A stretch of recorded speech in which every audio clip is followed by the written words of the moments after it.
Bienvenidos a una nueva presentación de la Cátedra de Construcciones Metálicas y de Madera.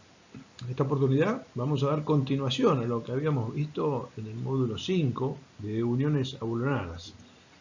En la primera parte habíamos visto el comportamiento y la capacidad de los bulones, los tornillos, a las diversas solicitaciones y al tipo de bulón que está trabajando. Habíamos visto las capacidades de atracción, las capacidades a corte, la interacción, tanto de los tornillos tipo fricción como de los tornillos tipo aplastamiento. Es decir, habíamos visto lo determinado, estudiado las capacidades de un bulón.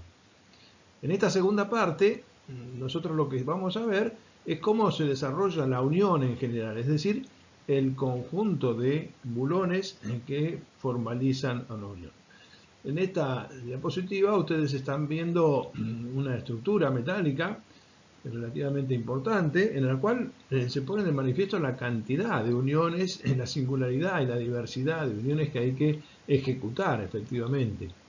En cada intersección, obviamente, entre la columna y las vigas hay que fabricar una unión y esa unión depende de cómo se realice, es cómo es el comportamiento estructural. Obviamente el comportamiento estructural de la unión tiene que ser compatible con lo que nosotros hemos supuesto en el cálculo. Y eso es un poco el objetivo de esta segunda parte del módulo. Entonces ahí aparecen, como ustedes pueden ver en la filmina, una serie de distinciones entre los distintos tipos de situaciones que se presentan en los pórticos en general. Situaciones en las cuales nosotros podemos prever que una viga apoya libremente en las columnas, por lo tanto necesitamos una conexión del tipo flexible, que es como se muestra acá en esta fotografía. Este primer caso es la conexión simple o flexible. Se transmite exclusivamente corte y se permite la rotación. Por eso se dice acá, sin restricción, rotación total. El momento obviamente es prácticamente cero y hay una deformación o un giro en el apoyo. Es lo que consideramos siempre como un apoyo simple. En el otro extremo tenemos el caso de restricción total sin rotación, es decir, empotramiento a un marco rígido. De alguna forma, esta viga se presenta empotrada a las columnas. Esta condición se logra si efectivamente hacemos en la práctica una unión de este tipo, que es, acá se visualiza, en los cuales se transfieren los esfuerzos, sobre todo los de flexión, a través de estas placas de conexión que pueden tomar efectivamente la compresión y la tracción, que generalmente viajan por las alas, o al menos la resultante de las acciones de tracción y compresión producto del momento, viajan por las alas, mientras que los esfuerzos de corte son tomados por el alma. Entonces, esta es lo que denominamos una unión rígida. Los comportamientos obviamente son distintos entre este y esto. Alternativamente, hay algunas uniones intermedias entre las rígidas y flexibles que la vamos a ver, que son las de restricción parcial, que aquí se ven que permite, bajo una determinada relación entre el momento de empotramiento y el giro. Todo esto hay que hacerlo en estas diversas situaciones de las plantas, en las cuales, bueno, muchas veces se presenta como esta fotografía, en las cuales se ve y se necesita tener de alguna forma inspecciones para realizar, en la cual acá en esta fotografía se advierte las intersecciones de la columna con las vigas, con la condición del piso y con las condiciones de los conectores colaborantes para el hormigón. Por eso que es un capítulo interesante en el cual hay que prestar bastante atención con lo que se está haciendo y obviamente utilizar todos los conceptos que habíamos visto previamente en la parte 1. Veamos ahora entonces qué nos dice la especificación ISC 360 del 2016 en su capítulo J, que trata en los temas de conexiones. En principio, plantea que hay soluciones teóricas para los extremos, que están dadas por estos tipos que acabamos de ver. El tipo 1 es la conexión a momento completamente rígida, FR denominada. Bueno, esta es el caso de la viga empotrada en sus extremos. Ese empotramiento hace que el giro en el extremo sea 0 y el momento para una viga empotrada es la carga por la luz al cuadrado dividido 12 como momento de empotramiento. En el otro extremo, que habíamos visto, la conexión flexible o simple se denomina como tipo 2, transfiere un momento prácticamente en 0, en teoría, y tiene un giro dado por esta expresión para una carga distribuida de valor W. Es el caso de la viga simplemente apoyada. Estas son las soluciones teóricas comunes, pero después están las cuestiones prácticas, efectivamente. Una solución tipo 3 es alguna unión en la cual hay un giro relativo y se las denomina parcialmente restringidas, PR. Responden a una determinada relación entre el momento y el giro a través de este factor K. Valores importantes de K, K tendiendo a infinito, nos representan la condición de la viga empotrada, y K tendiendo a 0 nos representa la condición de la viga simplemente apoyada. Ahora, en la práctica, los resultados están expresados aquí en este gráfico, ¿sí? Que se expresa en ordenadas los momentos que puede transferir la unión y en abscisas las rotaciones en las uniones. Un caso de la viga empotrada se ubicaría en un punto como esto, tipo 1, en lo cual no hay giro y se toma un momento importante. El caso de la viga simplemente apoyada se ubicaría en este punto, en la cual no hay momento y se toma un giro relativamente importante. Son los dos extremos. Ahora bien, estos extremos son casi a veces imposibles de conseguir en la práctica. En la práctica tenemos uniones, como la que acá se ve, con una chapa extrema. En esta unión es una unión relativamente rígida porque se transfieren los esfuerzos a través de las alas, a través de estos bulones y a través de la compresión entre las placas.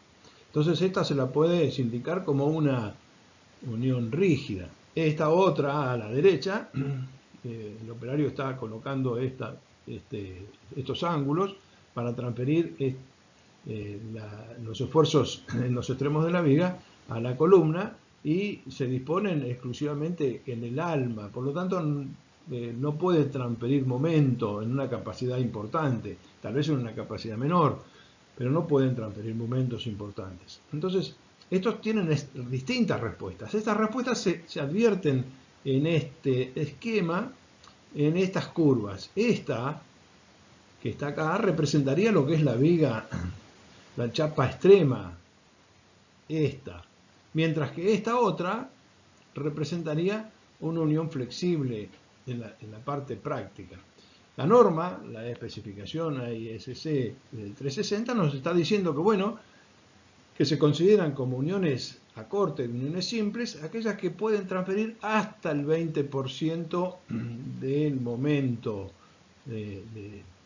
a una determinada rotación. Y como rígidas, aquellas que pueden transferir hasta un 90%, o que transfieren como mínimo, transfieren como mínimo un 90% de la capacidad total.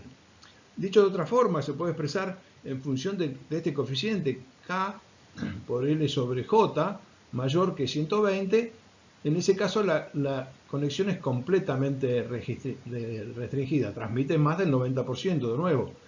En cambio, si K por L sobre J es menor que 2, la conexión es simple o flexible y puede transmitir hasta el 20% del momento con una rotación de 0,02 radianes. Estas dos son las condiciones extremas. Las respuestas intermedias que se podrían eventualmente darse por acá para las distintas tipos de uniones que se podrían plantear son uniones parcialmente rígidas, se incluyen en este sector y deben tener una relación momento-giro específica. Esa relación, en estos casos, hay que incluirlas en los diagramas, en los cálculos, en los modelos de los cálculos estructurales, porque obviamente cambian la configuración de la estructura y entonces tiene que ser compatible el cálculo de las estructuras con las uniones. Por lo tanto, en general, los calculistas y los diseñadores siempre se aproximan más a las dos soluciones, la solución de la unión rígida o la solución de la unión flexible, para no tener que hacer configuraciones especiales respecto a los modelos de cálculo. Pero eventualmente, si alguno quiere hacer alguna suerte de distinción y quiere trabajar con una unión parcialmente rígida, la norma lo compatibiliza, pero obviamente obliga a tener que hacer adoptar un modelo estructural específico para esta condición. Vamos ahora a empezar a estudiar cómo son las conexiones y obviamente comenzamos por las más sencillas, las uniones denominadas uniones centradas, es decir, uniones en donde las cargas están centradas con el plano de la unión, con el centro de gravedad de la unión.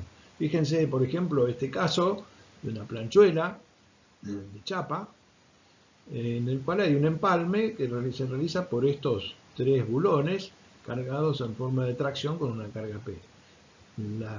El eje de la carga es este y el centro de gravedad de la unión es este, o sea que la carga pasa por el centro de gravedad de la unión. Por eso se las denomina centradas. Bueno, ¿cómo se hace la interpretación de esto? Si uno considera, hay dos hipótesis, uno considera la placa rígida, si la placa es infinitamente más rígida que los sujetadores, que en general algo de eso hay, porque obviamente el material de la placa es mucho mayor que el material de los pernos, las deformaciones que produce el esfuerzo P son iguales en cada perno. Estas deformaciones transversales, delta, que se grafican acá, son iguales en cada uno de estos tres pernos. Y si las deformaciones son iguales, los esfuerzos que toma cada perno son iguales. Por eso que R1, R2 y R3, es decir, las solicitaciones en cada uno de estos pernos, es la misma, ahí vale un tercio de la carga. Cada uno aporta un tercio. Si tuviéramos N bulones, esto sería P sobre N. Es decir, todas estas configuraciones de cargas centradas son bastante sencillas de resolver con estas hipótesis de funcionamiento para cargas centradas. En realidad, si uno considera la otra hipótesis de que la placa es elástica, bueno, si la placa es elástica, vamos a ver que en rigor las deformaciones de los extremos del bulón 1 y del bulón 3 son un poco mayores al bulón 2, al considerar la deformación de la placa. Por lo tanto, la R1 y la R3 es mayor a la R2 y por lo tanto no se puede formular que todas toman la misma carga. La diferencia es muy poca para estos casos, pero si la unión es la cantidad de muchos bulones en línea, 4, 5, 6 bulones en línea, bueno, esto se va agravando y entonces los bulones extremos sí toman más cargas que los bulones centrales y la norma no reconoce esta posibilidad. Entonces hay una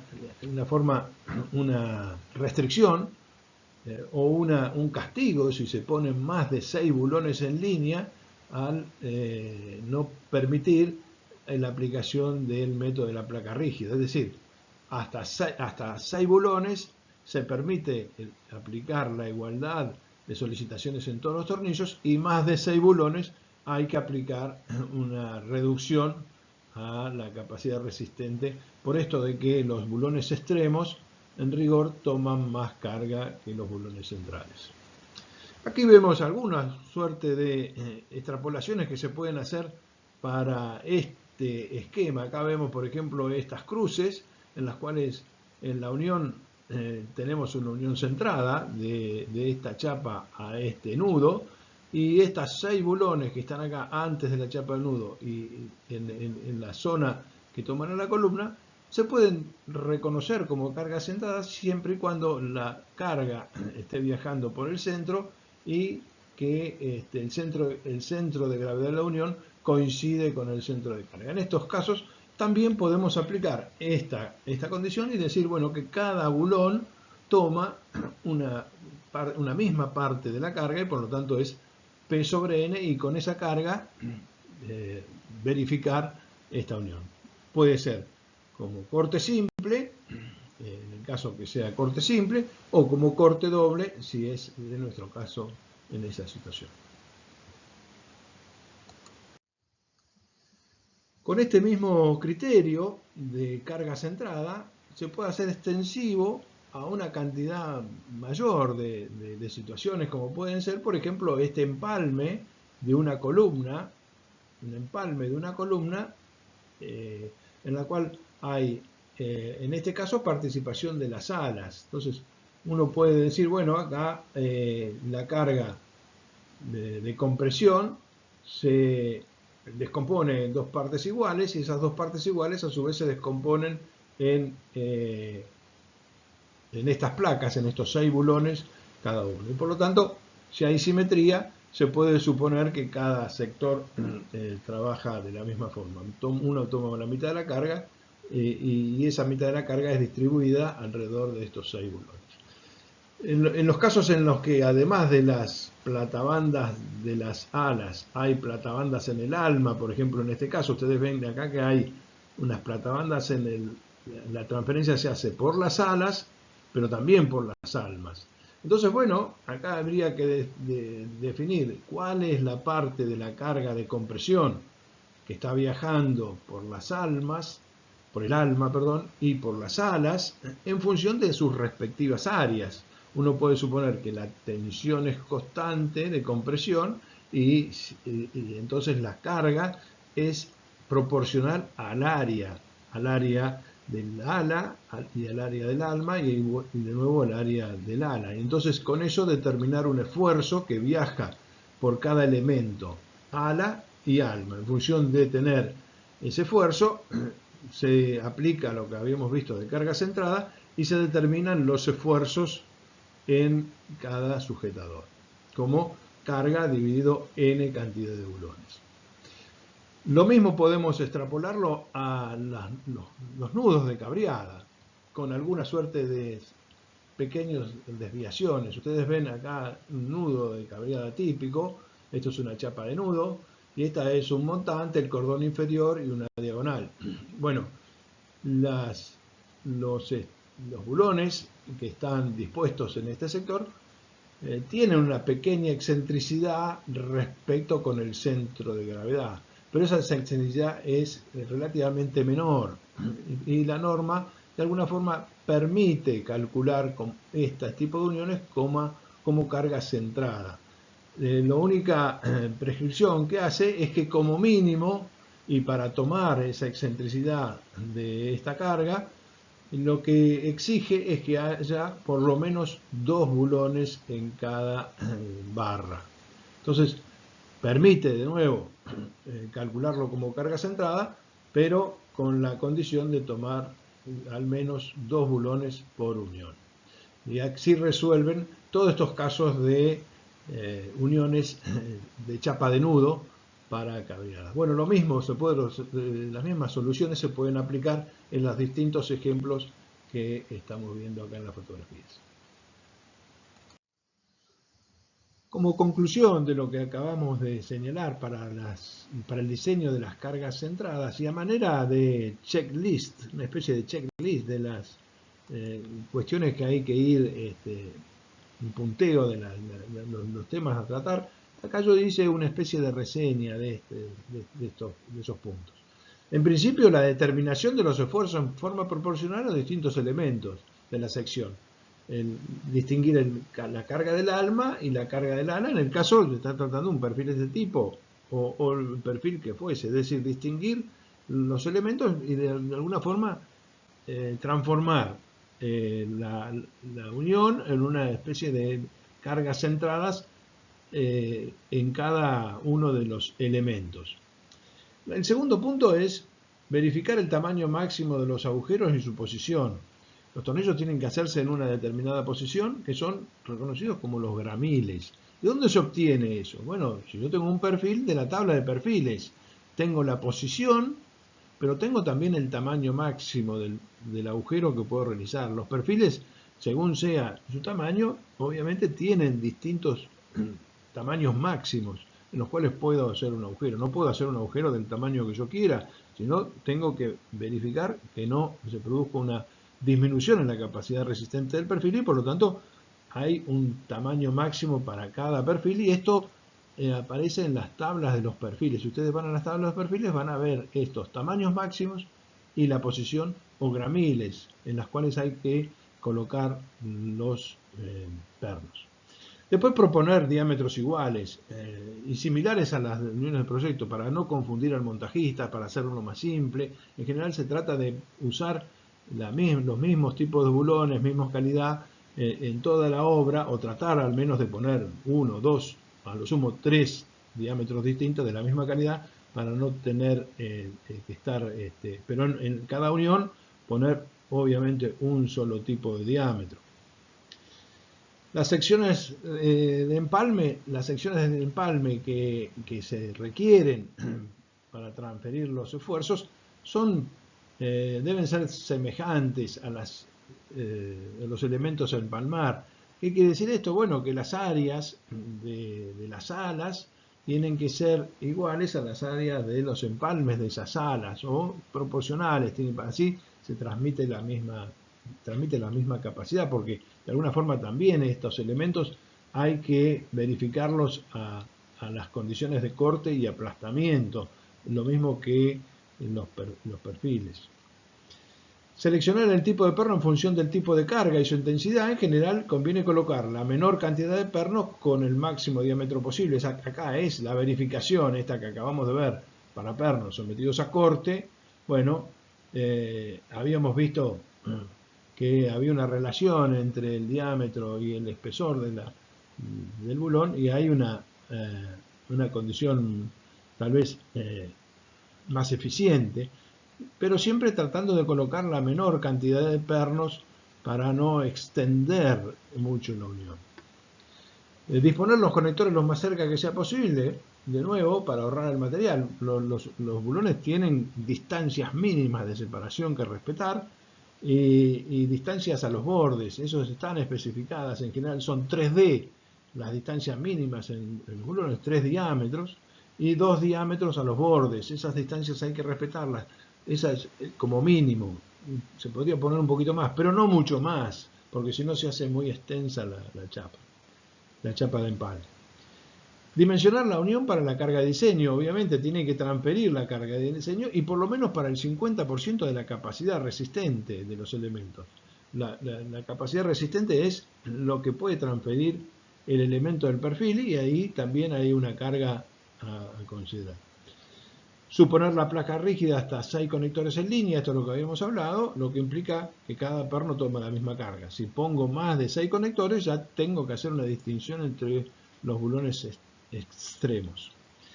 Y diseñar la unión en forma simétrica, de modo que el centro de gravedad coincida con la solicitación. Es decir, disponer del diseño una unión uniforme, en el sentido para que, de alguna forma, les recuerdo lo que habíamos dicho de conducta predecible. La misma calidad, los mismos diámetros, y que los centros de gravedad coincidan con los centros de gravedad de la unión coincidan con el eje principal de la carga. Veamos ahora un segundo conjunto de uniones, que son las uniones con carga excéntrica en el plano. Fíjense, por ejemplo, este caso de esta ménsula, la carga P y la unión dispuesta con esta ménsula a un perfil dispuesto con estos 10 bulones, 5 en cada línea. Obviamente el centro de gravedad de la unión está en un punto por aquí, donde estoy señalando. La carga obviamente viaja en dirección vertical y es excéntrica a el centro de gravedad. Es excéntrica, pero está en el plano. Está en el plano, en este caso, de la pantalla, en el plano del papel. Está en un mismo plano. Por lo tanto, produce solicitaciones de corte en los tornillos. En cada caso, produce solicitaciones de corte. ¿Cómo se resuelve esto? Bueno, en principio se descompone en dos sistemas ya reconocidos. Se traslada esta carga P a este sector, entonces tenemos una acción de carga centrada que producen lo que vamos a denominar R', es decir, de nuevo, esta carga P aplicada en el centro de gravedad produce una carga P sobre N, en este caso P sobre 10, en cada uno de los pernos, con una dirección coincidente con la dirección del esfuerzo, es decir, una dirección vertical. Y así podemos verificar a corte para esta carga como una carga centrada, como vimos anteriormente. Pero además tenemos que sumarle la acción de un momento, P por la excentricidad. P por la excentricidad desde la línea de acción de solicitación hasta el centro de gravedad. Esas producen un momento aplicado en este punto y producen solicitaciones en los pernos que vamos a denominar R segunda. Esas solicitaciones las vamos a ver en la filmina siguiente. Pero esta es la forma que se resuelven las uniones con carga excéntrica en el plano de la unión. Las uniones, todos los bulones finalmente, tanto para la acción centrada P como para el momento, están solicitados a corte. Todas las solicitaciones te produce corte en el tornillo. Vamos a ver cuáles son los tornillos más solicitados para que finalmente verifiquemos esos tornillos. Se verifica el más solicitado, como las uniones se hacen con la misma área, el tornillo más solicitado va a ser el crítico. Y entonces esta es la cuestión a perseguir, es decir, buscar cuál es el tornillo solicitado, verificarlo y con eso tenemos resuelta la unión. Así como se da este caso de la médula, bueno, acá hay otro ejemplo de cargas de este tipo, en las cuales, bueno, como la excentricidad es relativamente grande, además del esfuerzo de corte, hay un esfuerzo de momento cuando se deben considerar estas cuestiones. Vamos ahora entonces a analizar una solicitación de momentos. Para eso analicemos esta chapa dispuesta de esta forma, con estas cargas P opuestas y con una excentricidad, de modo que genera un momento. Al generar un momento respecto al punto O, la chapa gira. La chapa tiende a girar respecto al perfil que está apoyado. En ese giro que está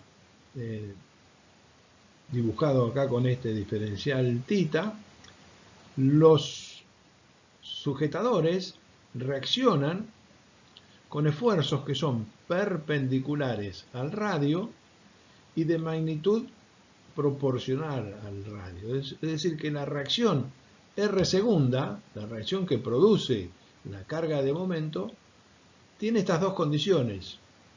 Es perpendicular a R, perpendicular a la distancia R desde el centro de la unión hasta el sujetador, y proporcional a R. ¿Qué quiere decir que sea proporcional? Si yo pongo un bulón en O, si la unión tiene eventualmente un bulón en O, ese bulón no toma carga para esta condición de solicitación. Y si lo dispongo lo más alejado, el bulón más alejado toma la solicitación más grande. Esto se convalida si realmente las hipótesis se cumplen, es decir, considerar la chapa rígida, la chapa infinitamente rígida, los sujetadores elásticos y despreciamos la fricción que hay en el plano. Para analizar cuánto es el valor de las solicitaciones en los pernos, bueno, hagamos este análisis. Dijimos que el esfuerzo R es proporcional, el esfuerzo R segunda, perdón, es proporcional al R, al radio. Y entonces esto queda expresado en esta fórmula. R segunda sobre el área transversal es igual a una constante K, que vamos a determinar cuánto es, por R. Es proporcional R segunda es proporcional al radio. Si descomponemos esta R segunda en las dos componentes ortogonales Rx y Ri, que son las coordenadas de los ejes X e Y respecto al centro de gravedad de la unión, podemos sacar que R segunda X es R segunda Y sobre R. Y reemplazando el valor de R segunda, podemos resolver que R segunda es igual a K por I por A. De la misma forma, R segunda I es K por X por A. Siendo K una constante que vamos a tener que resolver, X es la coordenada en X del sujetador que estoy analizando y A es la sección transversal del tornillo, que en general son todas las mismas. Si hacemos la sumatoria de las fuerzas en el sentido horizontal, tenemos esta ecuación. La sumatoria de las R segunda X serían todas las componentes en X de estos esfuerzos. Tienen que ser igual a 0 porque obviamente el sistema está autoequilibrado. Y esto es la sumatoria de los K por I por A, que es esto. Como K es una constante, lo puedo sacar afuera de la sumatoria y esto me queda como que esta ecuación es la sumatoria de I por A. Lo mismo puedo hacer para el eje Y y tener lo mismo. Esta indicación de la sumatoria de los I por A es igual a 0, que quiere decir que la sumatoria de los I es igual a 0 porque A es constante para las uniones que se hacen con tornillos iguales, nos demuestra que el eje O es baricéntrico. ¿Qué quiere decir? Que justamente el eje O es el centro de gravedad de los sujetadores. Me está confirmando esto que ya habíamos asumido cuando determinamos que el punto O era baricéntrico. En rigor, estas dos ecuaciones son redundantes. La que sí me interesa es la última ecuación, que es la sumatoria de momentos, la que equilibra esta condición. Es decir, el momento va a estar tomado, el momento va a estar tomado por las respectivas cuplas que producen los esfuerzos respecto al punto O. Y por eso es la sumatoria de las R segundas por R va a ser la respuesta a la solicitación. Esa sumatoria de R segunda por R la descomponemos en R segunda X por Y y en una R segunda Y por X y reemplazando los valores de las R segunda y las en X y la R segunda en Y, tenemos esta expresión. Y de acá, esto es el momento, quiere decir que es P por E, o momento aplicado. Si de ahí despejamos R segunda X, de nuevo podemos determinar que R segunda X está dado por esta expresión y R segunda Y está dado por esta expresión. Para el caso de que todos los sujetadores sean constantes, se simplifican las áreas y la expresión de las magnitudes de los esfuerzos que produce el momento están expresadas acá. El momento aplicado por I sobre la sumatoria de X segunda más Y segunda. El I se corresponde con la ordenada del sujetador que estoy analizando y esto es una constante para un tipo de unión, porque es la sumatoria de la disposición en X y en Y de la unión que yo estoy realizando. Finalmente es una constante cuando ya se tiene diseñada la unión. Por lo tanto que R segunda X es función básicamente de la posición Y y R segunda en Y es básicamente función de la posición X. Si quiero sacar la solicitación final, obviamente es una suma vectorial que se realiza de esta manera. En esta filmina entonces vemos una conclusión respecto de estos dos esfuerzos. En este caso la carga es oblicua, pero es lo mismo, es excéntrica al punto O, estos son los 4 sujetadores, la carga P es oblicua, tiene esta excentricidad E, y entonces lo que se hace es, de nuevo, trasladar la carga al centro de los sujetadores, al centro de gravedad de los sujetadores, y adicionarle un momento que vale P por E. La respuesta es, para el primer caso, las R' X e Y, descompuestas en las distintas ángulos, obviamente multiplicados por el seno y el coseno en cada caso, y las respuestas que dan el momento en este bulón, con esta carga que es perpendicular a R y proporcional a R. Esto es un poco lo que habíamos visto. Las dos cargas hay que sumarlas. Las dos cargas producen corte en el tornillo porque son cargas perpendiculares al eje del tornillo. Y con esto, de alguna forma, resolvemos la cuestión.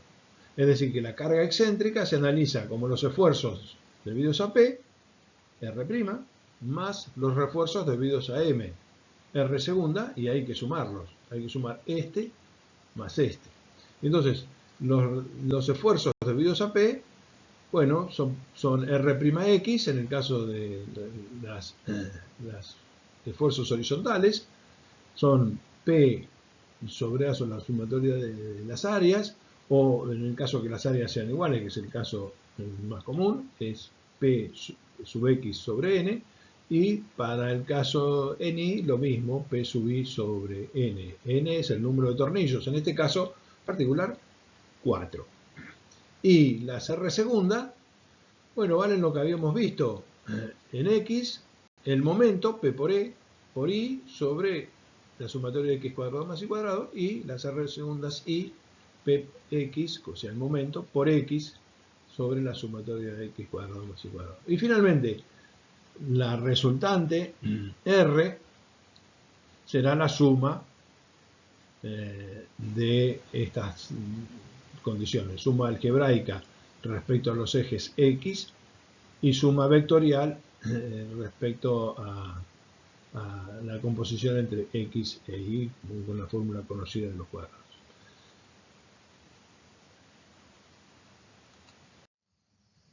Con lo que vimos hasta ahora de la filmina anterior, podemos determinar entonces las solicitaciones en los bulones debidos a una carga excéntrica en el plano. Ahora, ¿cómo determinar conceptualmente cuál es el sujetador más cargado? Porque si no, tendríamos que calcular en cada una de las uniones, hacer en este caso 4, pero puede haber una que tenga muchas más, tenemos que hacer muchas más determinaciones. ¿Cómo determinar, decía, cuál es el sujetador más cargado en forma conceptual? Bueno, para eso se recurre a lo que se conoce como centro instantáneo de rotación. Ahí ustedes lo tienen como O sub I determinado. ¿Cómo se obtiene esto? Se obtiene hallando el punto por donde gira la placa para esta solicitación. ¿Y por dónde gira? Bueno, gira por donde se anulan las deformaciones debidas al esfuerzo con las deformaciones debidas al momento. Ubicar los puntos en los cuales esas deformaciones son iguales y contrarias nos dan el punto donde gira la placa, que es este punto conocido como O sub I. ¿Cómo se determina? Bueno, trazando desde el eje de solicitación, que ustedes lo tienen acá, desde el eje de solicitación, se traza una perpendicular que pase por el centro de gravedad de la unión, y en la semirrecta opuesta se encuentra el centro instantáneo de rotación. El medido desde este punto, desde O sub I a la distancia de los sujetadores, el sujetador que está más alejado es el que más solicitaciones tiene, porque obviamente habíamos dicho que la solicitación era función de la distancia al centro de giro, y entonces al estar a más distancia tiene una solicitación mayor. Este es el sujetador más cargado. Entonces, aplicarle los resultados matemáticos exclusivamente a este sujetador nos cubre a todos los demás de ser verificados. Esto es lo que se conoce como centro instantáneo de rotación, y se puede determinar matemáticamente esta distancia a R0 igualando las solicitaciones debidas a R' con las debidas a R segunda, porque en ese punto habíamos visto que se anulan. Haciendo estas cuentas determinamos el valor de R0 que está expresado en esta forma. Otra tipología de uniones que se nos pueden presentar en la práctica son aquellas en las cuales la carga es excéntrica pero está fuera del plano de la unión. Fijémonos, por ejemplo, en esta situación. La carga P está excéntrica del plano de la unión que está dispuesto en este plano. Ahora, el plano de la unión es perpendicular al plano del papel. Y entonces esta carga P, ¿qué esfuerzos nos está generando?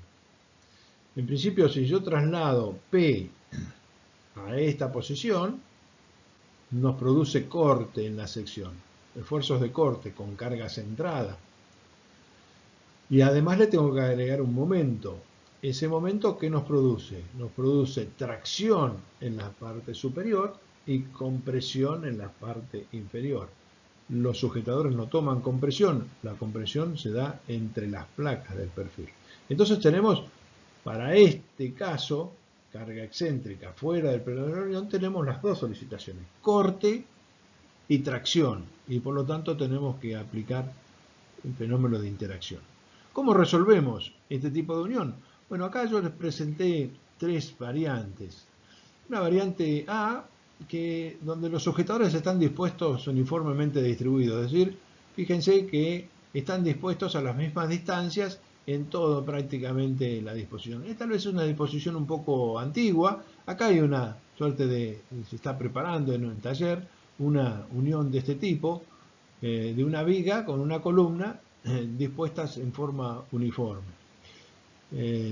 Son de alguna forma disposiciones un poco antiguas porque en rigor los bulones más solicitados son los de los extremos. Este, por ejemplo, es el más solicitado, mientras que estos bulones toman relativamente poca carga. Una unión más moderna en la que se conoce como el caso de la placa extrema. La placa extrema. Vienen en uniones precalificadas que más adelante vamos a ver con estos ejemplos. La placa extrema sin rigidizar de 4 bulones, rigidizada, y la de 8 bulones. Estas son las uniones precalificadas que tiene la norma. Y en general pueden ser simétricas o asimétricas. Son simétricas muchas veces cuando las cargas predominantes son del viento o del sismo, es decir, las cargas horizontales son las predominantes. Entonces, como el viento o el sismo pueden cambiar de dirección, se disponen simétricamente. Para cargas predominantemente gravitacionales, obviamente se disponen los bulones en las partes donde se requiere. Esta es tal vez una solución más eficiente para uniones rígidas de pórticos. Otra solución, también muy usada, es el de la placa extendida, es decir, se extiende esta placa para tomar por esfuerzo de corte las solicitaciones de tracción o compresión que siempre están viajando por las alas de los perfiles en su mayor medida. El momento se puede descomponer en una cupla de compresión y tracción, y esa cupla transferirse a través de estos conectores por corte a la columna. El momento se transfiere con esta cupla y el corte se transfiere como siempre hemos visto, con los pernos dispuestos en el alma. Cada una de estas soluciones la vamos a ver a continuación. Vamos entonces a ver el primer caso, es decir, de las uniones dispuestas uniformemente distribuidas, como es este caso. Y vamos a hablar sobre cómo se toma el momento, porque el esfuerzo de corte que hubiera acá, eso como una unión centrada. Entonces el corte se distribuye uniformemente P sub I igual a Q sobre N, teniendo en consideración aquello que habíamos dicho, de que más de 6 bulones en línea, bueno, esto no habría que considerarlo porque, bueno, los bulones ya no toman en forma uniforme, sino que, bueno, habría que tener una consideración especial para los bulones extremos. Pero básicamente, planteemos lo que se requiere para el momento. El momento aplicado está acá, en esta unión, en este plano de unión, produce esta suerte de deformación. Esta suerte de deformación. La placa, estas placas de gira respecto a la posición del otro elemento con esta deformación. Una deformación de tracción máxima en el estado elástico y una deformación por compresión. La interpretación de esto se puede representar para el caso que habíamos visto de dos ángulos con ancho B dispuestos de esta manera, en el cual tiene la placa de unión en esta suerte de chapa de nudo, una zona comprimida, C1 por 2 veces B, es decir, estos B nos representan esta zona comprimida inferior, y una zona traccionada que está dada por los sujetadores. Y básicamente un eje neutro que está en este punto, que no sabemos precisamente dónde está. Está a una distancia C1 de este borde y una distancia C del borde superior. Pero sabemos que C más C1 tiene que integrar H, es una parte de la ecuación. Y que al estar uniformemente distribuidos los bulones, esta distancia P se mantiene invariable. Entonces, lo que podemos transformar de esta situación resistente, de este esquema de situación resistente, a un esquema de situación más manejable matemáticamente, como es este, calculando un valor de A para obtener una sección rectangular equivalente. A, ustedes lo ven acá, es M, que son la cantidad de líneas, líneas de sujetadores, en nuestro caso son 2, en muchos casos son 2, puede ser 1, pero en estos casos son 2. M, decía, por A, sección del sujetador, dividido P. Si yo hago esta cuenta, estoy distribuyendo el área del sujetador en esta longitud P y por lo tanto estoy obteniendo el valor A. Entonces, tengo una sección equivalente, más manejable que esta, que es equivalente. Esta sección resistente es equivalente a esta. Eso con el objeto, básicamente, de determinar la posición del eje neutro, es decir, la posición de C1. ¿Cómo puedo determinar la posición del eje neutro? Igualando los momentos estáticos. Fíjense que acá, haciendo un medio de A por C cuadrado, estoy teniendo el momento estático de la sección superior, que es igual a un medio por B sub E por C1 cuadrado, que es el momento estático de la sección inferior. Si yo igualo estos momentos estáticos, saco la relación entre C1 y C. Con la primera ecuación, que teníamos que C1 más C es igual a H, podemos determinar el valor de C1 y C. Son dos ecuaciones con dos incógnitas. En general, la relación de C1 respecto a C es 1/4 a 1/8, es decir, esta posición está en este orden. Depende, obviamente, de la cantidad de sujetadores, del diámetro de los sujetadores, de la calidad de los sujetadores y todo este tipo de cosas. Pero finalmente podemos posicionar el eje neutro. Una vez que posicionamos el eje neutro, determinamos la tensión de tracción con la fórmula de flexión conocida para el régimen elástico como el momento aplicado M solicitante por I, es decir, la distancia I, pero aplicada al sujetador extremo, que es este, y por eso se pone C menos P sobre 2, que es un paso sobre 2, o menos esta distancia al extremo, que en general coincide con P sobre 2, dividido J, dividido la inercia J de esta sección equivalente. ¿Cuánto vale J? J vale esto, vale 1/3 de B por C1 al cubo. Les quiero recordar que el momento de inercia de un rectángulo, pero con un eje que pasa por uno de sus bordes, es 1/3, no es 1/12, sino que es 1/3. Ustedes pueden hacer la cuenta y verificar esta condición.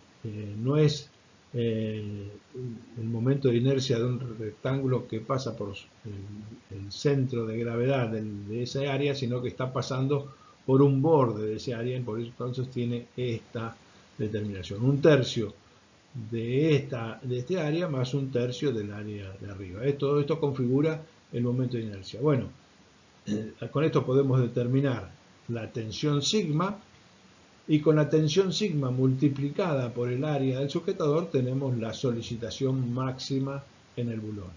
Esta solicitación máxima RT es la que hay que verificar el bulón conjuntamente con la de corte. Con las dos solicitaciones, haciendo interacción, verifico el bulón que necesito o requiero en esta posición. Vamos a ver ahora otro tipo de solución o respuesta para el caso de las cargas excéntricas fuera del plano de unión. Habíamos visto recién que el caso anterior era un poco ineficiente en el sentido que hay alguna cantidad de bulones que no trabaja o trabajan parcialmente o en una zona donde realmente a veces no se requiere, y por lo tanto el caso de la chapa extrema y la chapa extrema extendida nos da una solución un poco más eficiente y por lo tanto es más competitiva respecto a las anteriores. Y es esto, un poco vamos a ver una clasificación. En principio hay dos tipos: la flash connection, en las cuales son conexiones internas al perfil. Este caso, por ejemplo, las conexiones están efectuadas dentro del alma o en la zona del alma del perfil, y en general se usan para solicitaciones menores, porque obviamente al reducirse el brazo de palanca, las solicitaciones que puede transferir no son las máximas, sino que son solicitaciones menores.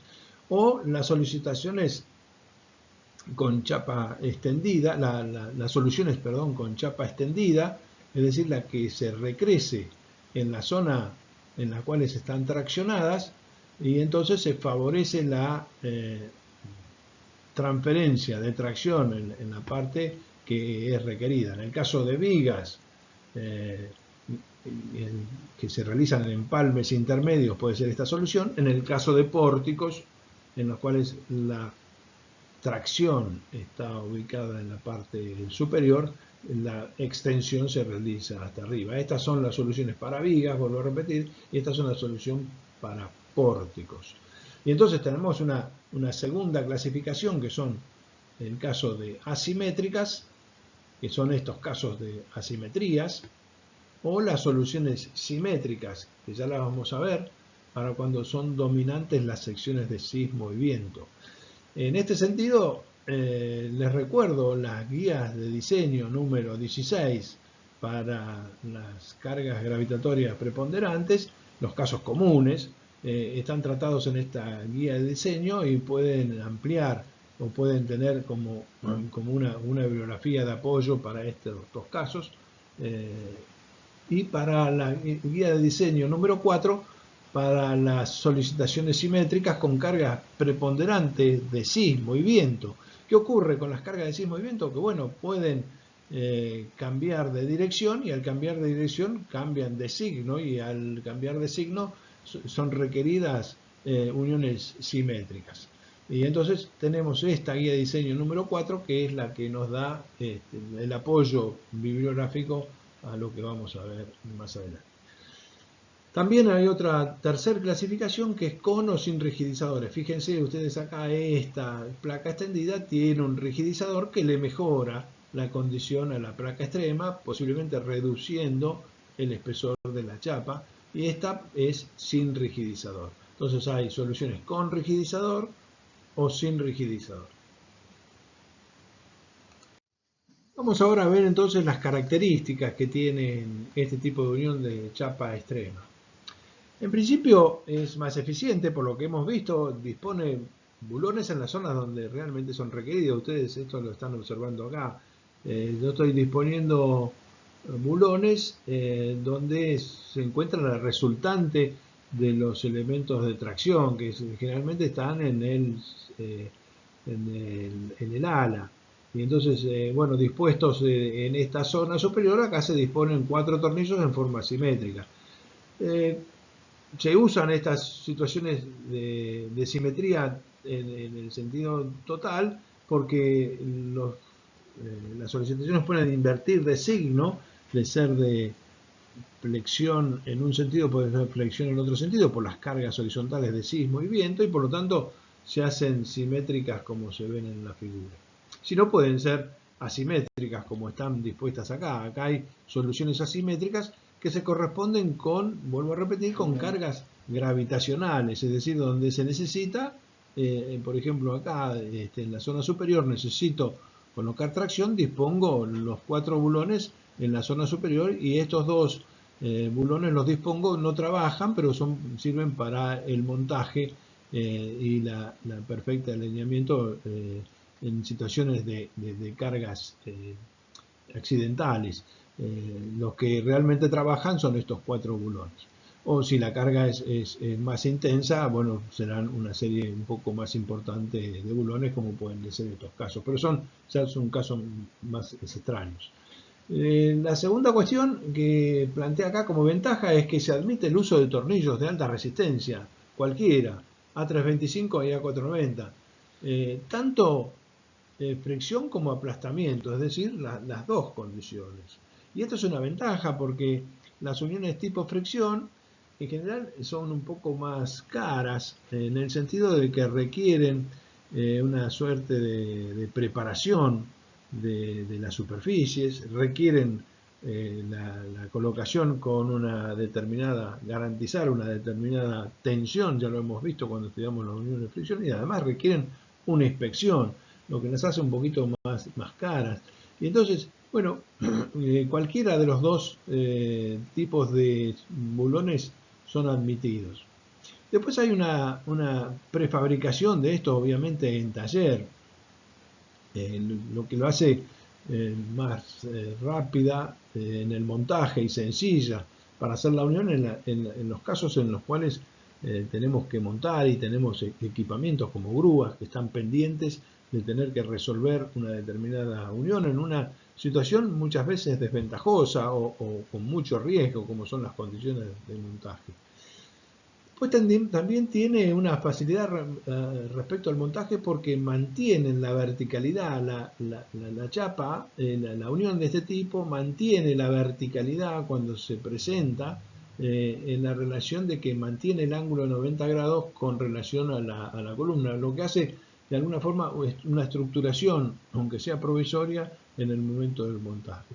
Todas estas son ventajas que nos da esta unión. Las desventajas, bueno, acá lo señalo, que cuando se realiza la soldadura de la chapa extrema, obviamente hay algunas dilataciones, unas deformaciones producidas por el calor, en los cuales se salen de escuadra muchas veces y entonces no coinciden los planos, si las chapas son relativamente finas o si las deformaciones son muy grandes, entre los planos de la columna y de la chapa extrema, y entonces tenemos algunos problemas ahí de excentricidades o de falta de contacto. Otras veces este rigidizador superior molesta en algunos casos en el piso porque se interfiere con otras cuestiones, o problemas de fuera de escuadría de las chapas, básicamente de esta chapa con la chapa de la columna, o cuando la columna está fuera de plomo y esta chapa, bueno, ahí se presentan algunas cuestiones respecto al montaje que son difíciles de resolver. También aparecen esfuerzos de palanca, esto es cierto, aparecen esfuerzos de palanca que ya lo vamos a ver cuando estudiemos en la unión en detalle. Respecto a la geometría, el ancho de la placa tiene que ser algo menor que el ala del perfil de la columna para que se transfiera perfectamente las solicitaciones de tracción y de compresión, y las separaciones de los tornillos deben ser lo más cercanas posibles para que bueno, sea más eficiente la unión. Por otra parte, la unión, las prescripciones que nos dan las soluciones prescriben que los esfuerzos de corte, que siempre hay y que son menores en general, los asume la zona comprimida a fricción. Es decir, que no tengo que, de todos modos tengo una reserva de los bulones que no trabajan en la zona comprimida, Y en general los esfuerzos de corte se suponen que son asumidos a compresión por la zona comprimida a fricción.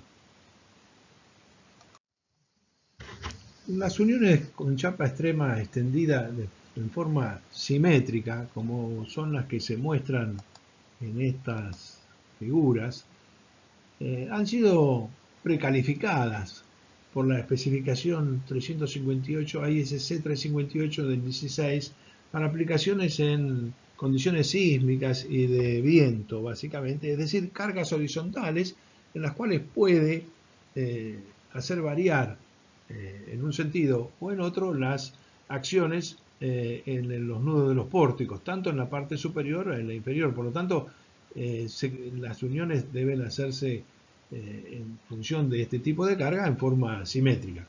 Y en este sentido, las especificaciones han aprobado, después de una cantidad de testeos y prácticas, ensayos importantes, una cantidad de estas tres tipos de uniones que se denominan placa extendida de 4 bulones sin rigidizador, que es esta, denominada 4E, la misma pero con el rigidizador, denominada 4ES, y la misma en la cual se extiende un poquito más la chapa para dar lugar a 8 sujetadores en la cabeza traccionada del. Es decir, estas tres tipologías de uniones se califican obviamente para cualquier disposición de tamaño de viga estándar que se comercializan de perfiles T. La 4E, esta, es la más comúnmente usada para los pórticos de edificios, en los cuales hay una combinación entre cargas horizontales y cargas gravitacionales importantes, mientras que esta es la 4E con el rigidizador, tiene una manufactura más importante, pero hace en algunos casos menor el tamaño del espesor de la placa extrema. Las condiciones sísmicas requieren de las uniones un tratamiento muy especial, y esto está especificado en la norma 358 del 16. La condición sísmica debe verificar la unión de modo que se plastifique previamente la sección de la viga. Esto es poner en la zona más de primera rotura es la viga, porque es la que nos da más seguridad. La columna tiene que permanecer inalterada, la unión tiene que mantener inalterada, y la que de alguna forma la que primero debe producirse la rotura es la viga, y la viga, para producir la rotura, se debe plastificar. Entonces, para que se plastifique la viga en algún lugar determinado, la pieza tiene que tener ser de elementos bastante compactos, es decir, que los elementos no sean ni esbeltos, ni no compactos, incluso ni los compactos mismos, porque tienen esbelteces que nos dan moderadas ductilidades. Y por lo tanto, para zonas sísmicas se prescriben esbelteces de los elementos especiales, que logren una plastificación, como se ve acá, adicional a las que teníamos para las clasificaciones de las normas ISC 360 del 2016. Fíjense que las vigas requieren para esta alta ductilidad una rotación adicional a 0,04 radianes. 0,02 radianes era la que estaba prescrita anteriormente, que es esta condición, y ahora se prescriben elementos que lleguen a producir una plastificación sin la rotura con esta capacidad de rotación. Esto es lo que se conoce como diseño por capacidad, es decir, no diseñar la junta para las solicitaciones, sino diseñar la junta de modo que por la capacidad resistente que tiene la viga en el momento de conformar la articulación plástica. Se supone que la articulación plástica se produce en este lugar y que esta articulación plástica además tiene una sobreresistencia que viene dada por esta fórmula. ustedes reconocen que FI y ZX es la capacidad de la plastificación, se reconoce una sobreresistencia dada por la posibilidad de que las entregas de los materiales tengan alguna reserva mayor de tensión de fluencia que la que garantiza, y por eso estos valores están en el orden del 10 al 20% de sobre resistencia de capacidad. Esto es la conformación del límite de seguridad adicional que se toma respecto a la rotura de la unión, y esto es el componente del corte desde la conformación de la rotura plástica hasta el borde del apoyo. En definitiva, el momento a tener que cubrir para estas solicitaciones no es ya solamente el momento solicitante, sino que es este momento que tiene que ser mayor a el momento de plastificación de la viga para cubrir esta posibilidad de rotura adicional respecto a la viga. Las uniones precalificadas tienen todas ellas una determinada geometría y limitaciones digamos, de distancias y distancias de los agujeros a los bordes para que se puedan realmente efectuar los aprietes de los tornillos, y se dan en estas tablas para los tres tipos de sección precalificadas, para las 4E, para las 4E rigidizada y para las 8E rigidizadas, todos los parámetros distintivos, geométricos, entre máximos y mínimos que se deben de alguna forma satisfacer para hacer un predimensionado de la unión en condiciones de la precalificación. Con relación a la verificación de los tornillos para este tipo de uniones precalificadas, se basa en esta siguiente hipótesis que ustedes las pueden observar en este diagramita. El momento solicitante, si estoy diseñando por capacidades, es el momento que habíamos visto anteriormente, en la filmina anterior, y si estoy diseñando en condiciones normales, será el momento requerido. Se aplica teniendo en consideración que se produce un giro respecto a este punto, es decir, que se satisface este momento con la cupla que producen estos dos esfuerzos, dos veces porque tengo dos tornillos por P sub T en esta altura H0 y dos veces por P sub T por esta altura H1. Haciendo esta cupla, igualando esta cupla, tengo satisfecho este momento solicitante.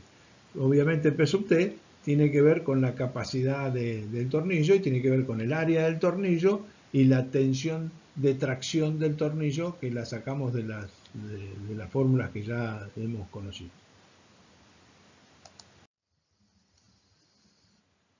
Con las fórmulas de predimensionado que habíamos visto,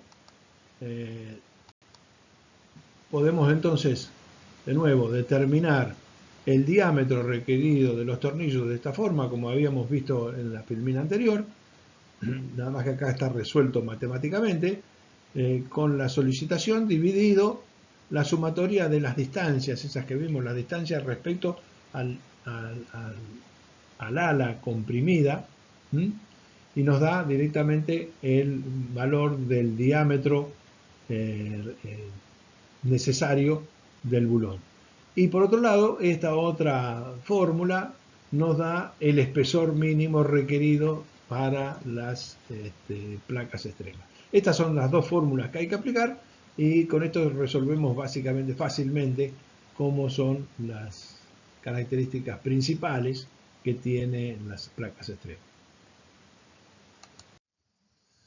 De todos modos, la misma norma 358 nos da para las distintas configuraciones de chapas extremas, para la 4E rigidizada y la 8E, las capacidades resistentes para los distintos tipos de perfiles en la cual los vamos a utilizar. Entonces nos da tanto los parámetros geométricos como las resistencias que otorgan para la condición de los bulones A325, calidad A325 y calidad A490.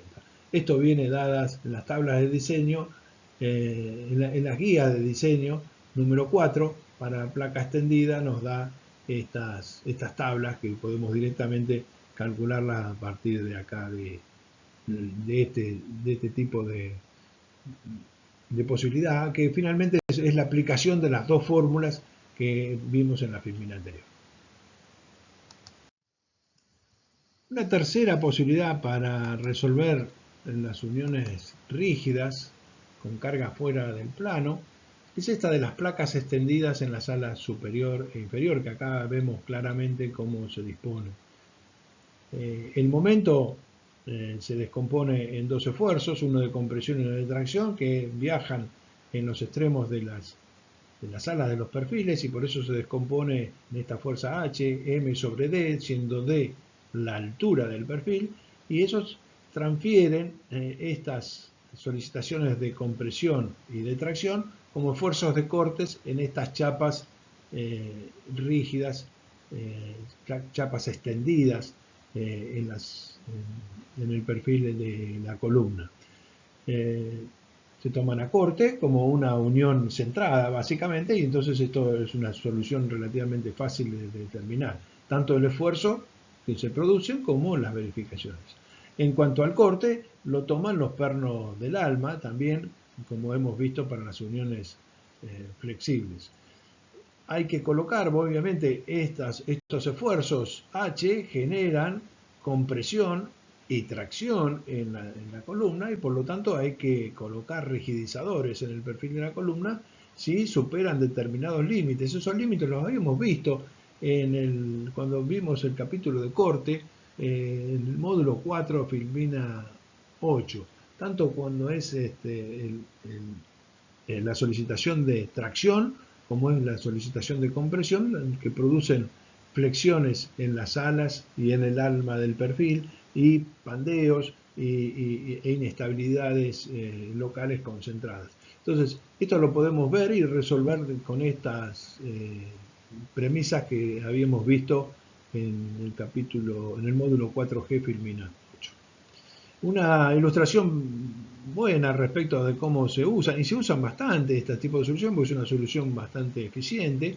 Se ve también acá en esta viga más corta, en esta viga más alta, que acomete a esta columna en distintos niveles, y es una solución relativamente simple, fácil, en la cual obviamente hay que cuidar la posibilidad de hacer un buen montaje, y las dimensiones tienen que estar bien dispuestas para que realmente el montaje se pueda efectuar con calidad. Finalmente también hacer notar que los elementos involucrados, los miembros, de los elementos conectados, por ejemplo los empalmes, acá que estos se ven sin pintura, también tienen que ser verificados. Y acá nosotros proponemos esta, bueno, y obviamente la especificación también la propone así, de verificar en las distintas condiciones que se puedan encontrar estos elementos, a tracción, a corte, a tracción con la fórmula conocida, la afluencia con el área bruta, la rotura con el área efectiva, con los distintos coeficientes, lo mismo que habíamos hecho con barras traccionadas. A corte también haciendo participar la tensión de fluencia, por eso el 60% de la tensión la tensión normal está representando la tensión de corte por el área del alma. La resistencia como bloque de corte, es decir, la resistencia en donde se interrelaciona la posibilidad de corte con tracción, la posibilidad de pandeos para piezas en las cuales las esbelteces son mayores de 25, las piezas que tienen esbelteces inferiores a 25 no requiere la verificación de pandeo, pero sí obviamente la compresión, y la posibilidad de resistencia a flexión. En todos los casos se ve que las piezas de empalmes o las chapas de nudo tienen que transferir la carga de los elementos principales y por lo tanto las áreas que se disponen para las piezas de empalme tienen que ser equivalentes a las áreas que se están cortando y por lo tanto finalmente esto después hay que verificarlo, pero siempre se consideran que cuando corto un área tengo que disponer en el empalme una pieza de similar sección. Obviamente las secciones de las chapas son secciones comerciales que provienen de las laminadoras para este tipo de chapas y tienen que contraponerse con los espesores de cada elemento que estamos trabajando. Puede ser en corte simple o en corte doble y por eso es que se deben verificar.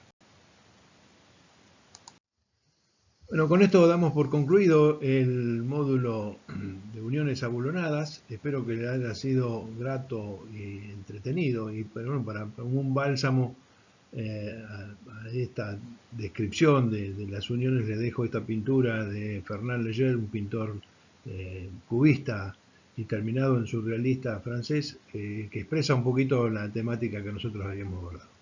Adiós, que lo vaya bien.